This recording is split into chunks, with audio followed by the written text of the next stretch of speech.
What is going on, everyone? My name is Turk and this is the Lvlone gaming channel, and today I'm going to be playing the For Honor open beta. I didn't even know about this thing until I saw it pop up on Xbox Live, and I thought I'd give it a try.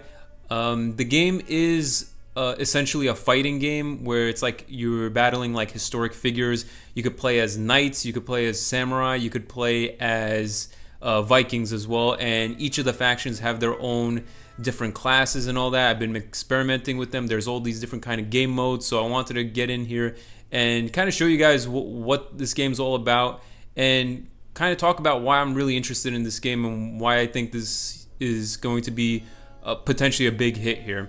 So here we have the menu here.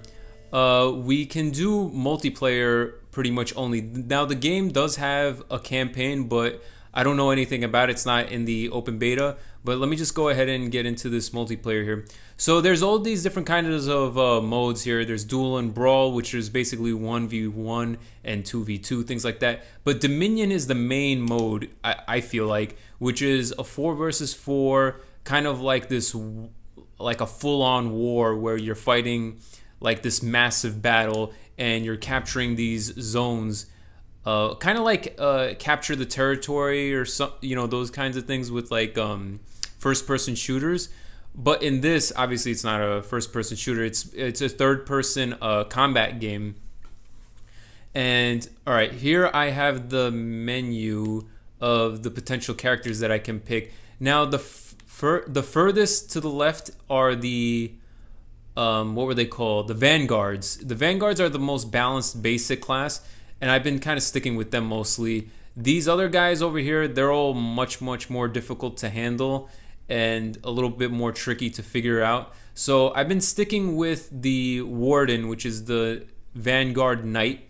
It's the easiest class, I think, to work with. I also tried playing as the Vanguard for the Samurais and for the Vikings, but they were a little bit more difficult to figure out, so I'm just gonna stick with the Knight for now. It's been serving me pretty well so far. I played about maybe a dozen matches so far, and the game is pretty difficult if you don't know what you're doing. You have to. This is the kind of game where you really have to practice, and it's not something where you can just jump right in and just start mashing buttons and expect to win. It's definitely not that kind of game. So once we start this matchup, I'll talk about exactly what the gameplay elements are, what makes this different from any other combat game, and I'll talk about all the other elements that it borrows from other games. Alright, let's get this started.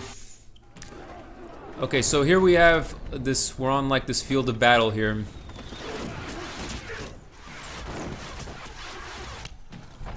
Alright, and there's my team here. So we're gonna go ahead and rush into the battlefield here. Now there's 3 points. There's A, B, and C. Again, pretty standard for any kind of multiplayer mode, capture the territories, things like that. So I'm gonna go up here and capture Zone C really quick. That's on our side, and it should be pretty... Okay, got it. Pretty quick. And it looks like... Oh, crap. This guy... You captured Zone A. Alright, so I'm just gonna go jump right in and fight this guy here. He thinks he's being clever by coming to my zone, but and I just killed them both. I just threw them both down. So that was kind of weird. That usually doesn't happen all the time. So those guys are trying to be cute and trying to capture our zone like right away. You can't really do that. Maybe you can if you're a really skilled player, but most people will be able to counter that. All right, so here we have enemy combat right here.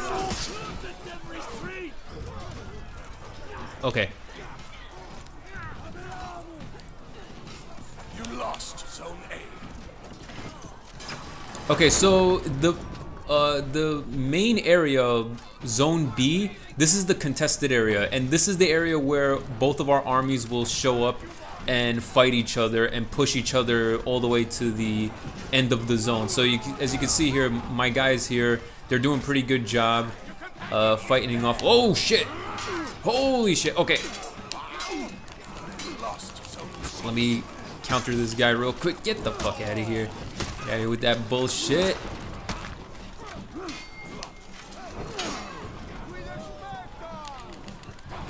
Let me see if I can just get this guy real quick. Alright, got him. Alright. So I'll explain the actual like details of the battle system as I go along here. But what was I saying? Oh yeah, so yeah, Zone B is like the contested area that we're always gonna be fighting over. And if you kind of pay attention to these two sides fighting here, it almost kind of looks like a MOBA a little bit. Kind of like how we're fighting, you know, heroes each other. All right, let me just see if I can get this guy. All right, we got him. We're fighting like other heroes. We have different abilities as we level up in the match. And we're constantly trying to help our armies, you know, push through to the other side. So in that sense, it's kind of like a MOBA in that sense. But it's, you know, it's definitely, you know, not exactly like a MOBA. I don't even know what I would compare this game to. It's very unique in that sense. At first, when I saw this, I started thinking, oh, this is like Dynasty Warriors, right? Definitely not like Dynasty Warriors. In that game, all you do is hit like heavy attack and light attack, and that's it, and you can kind of like get through the game that way. This is not that kind of game. And here I am fighting these kind of smaller enemies here. You capture Zone A. Okay, so yeah, those small enemies, like those foot soldier guys, they can kill you if you're not paying attention. If you get surrounded by them, they can gang up and eventually kill you. So you also got to pay attention to that. Looks like my friend here could use some help. Let me see if I can. Yep, got him. All right. Yeah, my opponents seem like they're not too skilled here. Let me see how I'm doing here. Yeah. Okay. So I'm doing pretty good so far. Let me see if I can go ahead and grab this Zone A right here. Oh. Oh shit.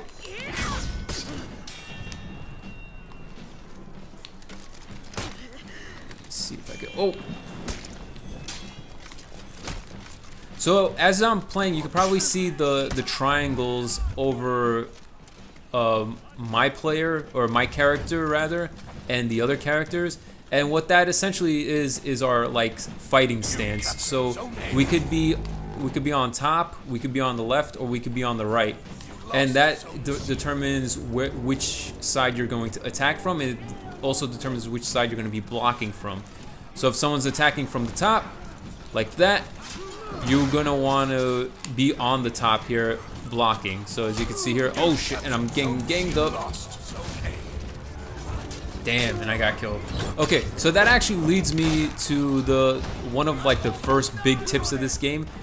You cannot, under any circumstances, go more than one-on-one with the enemy. In other words, if you're surrounded by 2 or 3 other enemies, you're done. You cannot survive that. You have to be able to fight alongside your allies. If you kind of venture off and do your own thing, you're gonna be screwed, and you definitely cannot survive against 2 or 3 enemies at the same time. So with that in mind, you always got to kind of keep an eye on your allies and see where they're at, see if they need help. And it's a huge advantage when it's 2-on-1. When it's you and a friend versus one other person, it's a huge advantage. Paying attention to the score now, if you look on the upper right corner of the screen, you'll see, you know, we're orange and blue teams. And we're doing pretty good so far. We're like 400 points up ahead. You gain points by obviously killing your opponents and by holding down the zones.